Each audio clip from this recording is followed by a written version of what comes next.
Kembali lagi bersama gue Fajar Aditya. Kali ini di channel Bukalapak. Buka aja Bukalapak. Ayo para lang, ramein komentarnya sampai ribuan komen. Ayo guys. Nah dari judulnya aja kalian udah pasti tahu dong kalau narasumber ini pasti kerjanya nggak jauh-jauh dari kamar maya. Dan kira-kira siapa yang menelpon dia? Jadi cerita ini adalah pengalaman yang gue dapatkan dari seorang yang bekerja di rumah sakit daerah Sumatera. Namanya Agus. Tapi sebelum videonya dimulai, siapa yang udah gajian? Buat kalian yang lagi ada kebutuhan dan pengen kelihatan keren, nggak usah takut guys, karena Bukalapak lagi banyak promo. Kebetulan banget nih, handphone gua yang tipe ini tuh udah tipe lama ya, dan ini banyak kenangan sama si doi, jadi harus cepet-cepet diganti nih guys. Untungnya nih Bukalapak lagi ada promo Samsung M12. Jadi langsung aja guys ikutan promo di Bukalapak. Bobol gercep semua jadi keren. Terus juga nanti ada potongan harga sampai dengan 1,5 juta. Terus promo ini tuh periodenya berlangsung dari tanggal 21 Juni sampai 30 Juni. Klik link aja guys yang ada di deskripsi. Buruan. So gue rasa langsung saja berikut adalah ceritanya.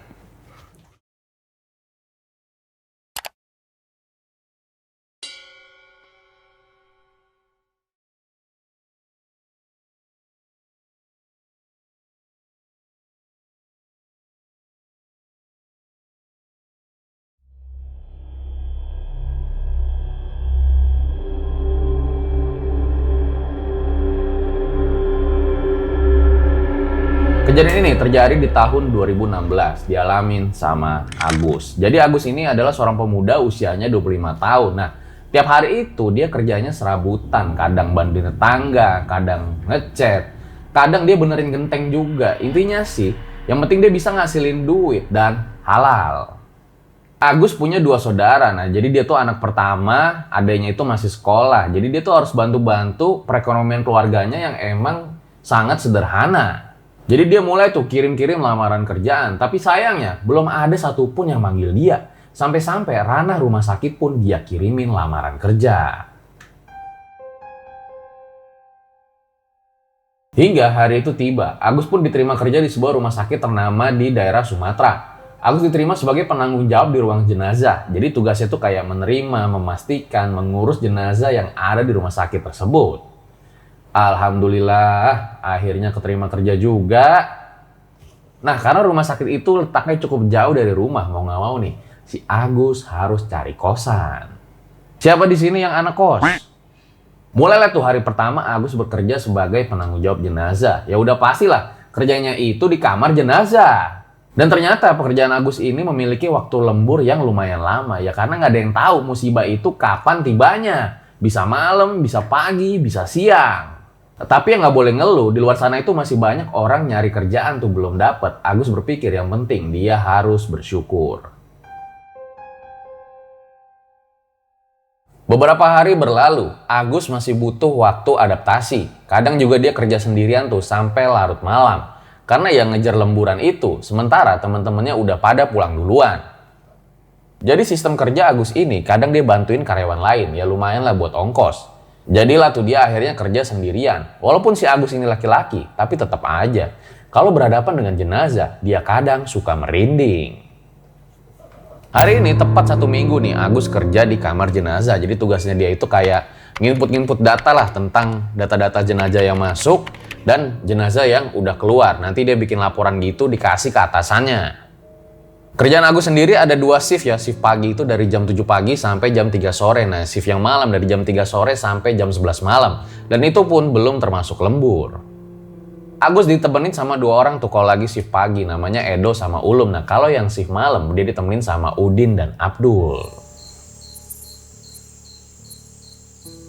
Malam pun tiba. Tapi entah kenapa malam ini tuh perasaan si Agus rada nggak enak gitu. Hingga nggak lama setelahnya, ada 1 jenazah perempuan yang baru datang.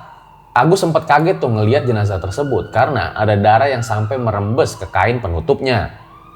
Jenazah itu ternyata punya luka yang cukup parah sampai ngebuat Agus ini ikut ngerasain nyeri pada saat itu.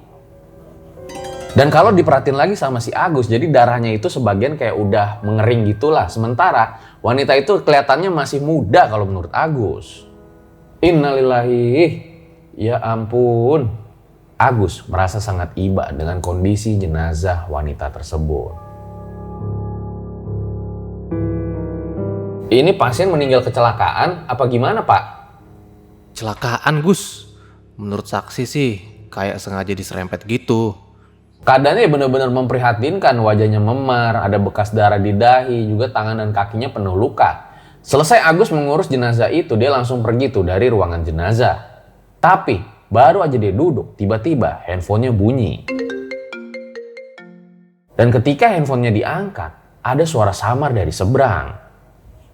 Tolong saya, Mas. Tolong, ini salah sambung apa gimana? Ya udahlah, Agus nggak musingin itu karena emang shiftnya udah habis. Dia pun langsung pulang tuh menuju kosannya. Nah, baru aja sampai kosannya nih di kamarnya, tiba-tiba teleponnya kembali berbunyi.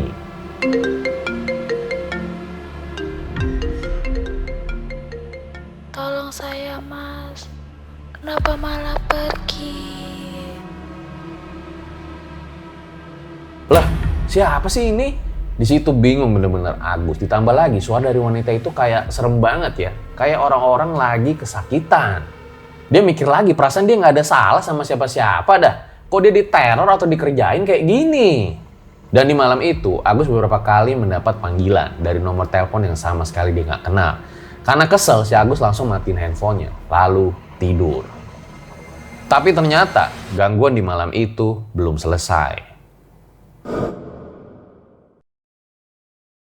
Agus dalam mimpinya didatangin sama sosok perempuan muda dengan wajah yang ayu, tapi perempuan itu seperti terlihat sedih. Tolong, badanku sakit semua. Saya nggak bisa tenang. Agus langsung terbangun dari tidurnya dengan napasnya yang ngos-ngosan dan keringetan tuh, keringet dingin. Dia mikir-mikir ya, kayaknya gue pernah lihat deh tuh perempuan. Tapi di mana ya? Suasana malam itu benar-benar jadi tegang dan mencekam. Apalagi si Agus ini kan tidur sendirian, belum nikah dia. Badannya benar-benar merinding hebat dan yang paling menakutkan di malam itu, ketika dia lihat ke arah pojok kamar, di situ benar-benar terlihat ada seorang perempuan berdiri, seperti siluet gitulah. Agus bengong di situ ya, dia mikir ini gue salah lihat apa gimana? Apalagi gue ini kan bukan indigo, kok bisa lihat setan? Dan gak lama, Agus kembali mendengar ada suara minta tolong perempuan dari arah pojok kamarnya. Tolong saya, Mas. Seketika semuanya menjadi gelap.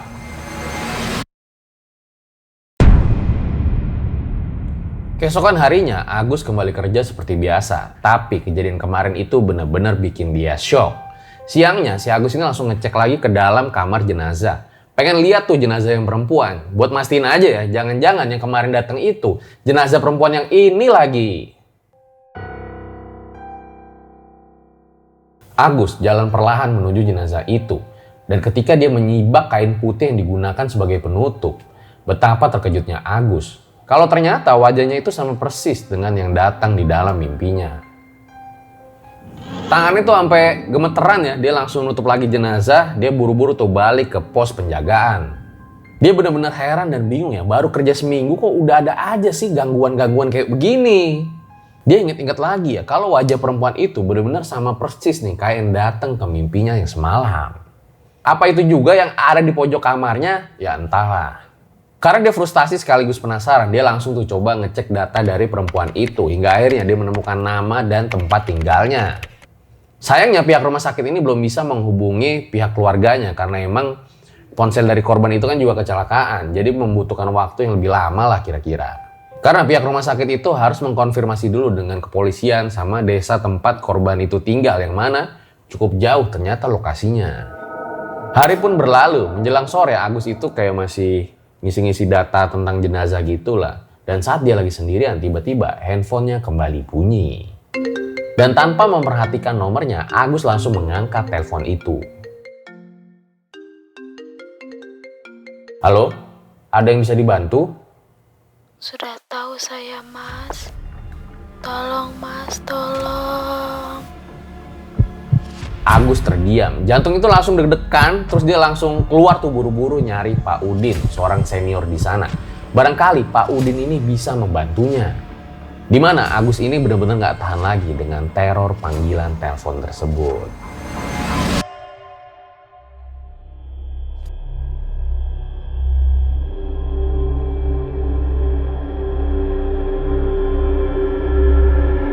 Malam itu adalah malam di mana Agus ini mendatangi rumah Pak Udin. Dia ceritalah tuh unek-uneknya tentang apa aja yang dia alamin selama 2 hari belakangan ini. Mulai dari panggilan telepon, terus juga kemunculan sosok itu dalam mimpi, sampai dia lihat bayangan siluet di kamar kosannya. Pak Udin mendengarkan dengan seksama sambil sesekali dia menghela nafas. Pak Udin pun coba langsung nenangin si Agus. Udah Gus, tenang aja. Sebenarnya sih wajar ya kalau kamu mengalami hal-hal horor seperti ini. Cuman kayaknya kalau hal ini sepertinya ada sesuatu yang harus dipecahkan oleh kamu sendiri Gus, kata Pak Udin. Dan di hari itu juga anehnya, Pak Udin ini menyuruh Agus untuk jaga malam bareng dia. Dimana takutnya kalau besokannya pihak keluarga itu sudah membawa jenazah perempuan tersebut. Loh, kok malah disuruh jaga malam? Ya udahlah, akhirnya Agus pun ngikutin saran dari Pak Udin. Malam itu Agus, Pak Udin, dan Abdul masuk di shift malam. Sebenarnya ini bukan shiftnya Agus, tapi dia terpaksa bertukar shift tuh dengan yang lainnya. Pasti kalian pada nanya, sebenarnya kerjaan Pak Udin tuh apa sih? Kerjaan Pak Udin ya membantu mengurus jenazah yang baru datang dan jenazah yang akan dipulangkan. Sementara si Abdul dia tuh ada di bagian perlengkapan ruang jenazah. Jadi ya sering aja tuh Abdul sama Pak Udin ini kerja satu shift bareng. Malam itu sebenarnya suasana cukup tenang kalau menurut Agus, tapi anehnya beberapa kali dia tuh ngerasa kayak badannya itu merinding-merinding sendiri. Padahal ya nggak ada apa-apaan. Ya udahlah, akhirnya Agus inisiatif nih buat bikin kopi ya sebagai penghangat tubuh. Jalan tuh dia ke dapur. Nah, ketika dia lagi bikin kopi itu, dia kembali samar-samar mendengar ada suara minta tolong. Agus yang ketakutan langsung lari ngibrit tuh, dia samperin Pak Udin sama Abdul yang ada di pos penjagaan. Pak, suara itu muncul lagi Pak. Oh, sudah muncul toh. Ayo, kamu ikut kita. Agus bingung ya maksud dari Pak Udin ini apa. Yaudahlah dia ikutin aja tuh dengan pelan-pelan Pak Udin dan Abdul yang ternyata mengarah ke kamar jenazah. Loh, kok gue malah dibawa ke sini? Semakin dekat, Agus itu semakin kayak deg-degan ya. Ditambahkan suasana di rumah sakit kalau udah malam itu sepi, sunyi, dan terlihat gelap. Mereka tiba di ruang jenazah. Di situ Pak Udin nyuruh Abdul buat duduk di dekat jenazah perempuan tersebut. Entah apa tujuannya. Dan gak lama, si Agus juga disuruh hal yang sama. Gus, kamu duduk juga di samping Abdul. Loh, saya duduk di samping jenazah Pak. Iya udah ikutin aja. Dan ternyata Agus ini baru tahu kalau Pak Udin ini ingin melakukan proses mediumisasi. Emang boleh ya kalau di rumah sakit ngelakuin hal kayak gini? Entahlah, mungkin ini case yang berbeda. Di situ Agus juga baru tahu ternyata Pak Udin ini ngerti semacam hal-hal begituan. Sampai-sampai dia bisa mediumisasi juga. Duduklah tuh Agus di samping jenazah itu. Gak lama Pak Udin tuh langsung kayak baca-baca doa gitu. Setelahnya, badan dari Agus ini mulai terasa panas dan bergetar. Siapa kamu? Apa maksud kamu meneror teman kami?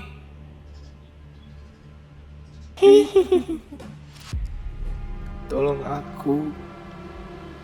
Badanku sakit semua. Aku tidak mau kesakitan seperti ini.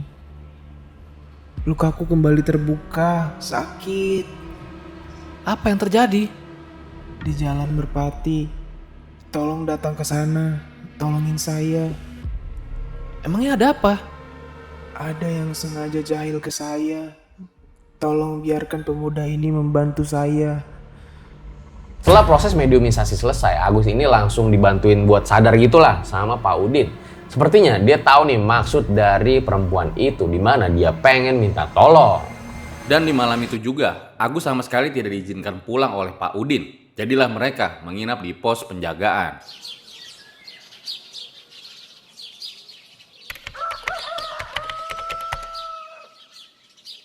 Paginya, Agus, Pak Udin, sama Abdul tuh pergi ke lokasi tempat wanita tersebut kecelakaan. Dimana kalau menurut Pak Udin, sepertinya ada yang menjahili nih bekas darah korban dari wanita tersebut. Jadi kayak ada yang meres jeruk nipis gitulah di atas darah korban.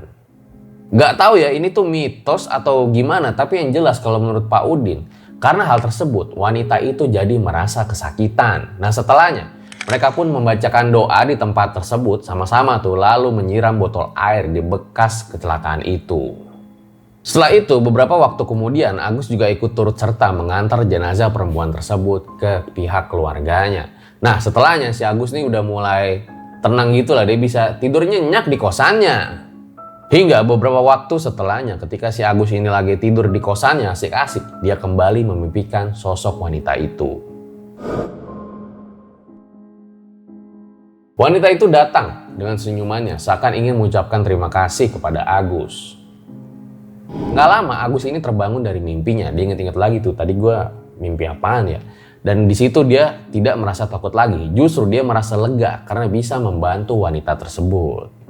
Dan itu adalah pengalaman horor Agus ketika dia bekerja di kamar jenazah di sebuah rumah sakit.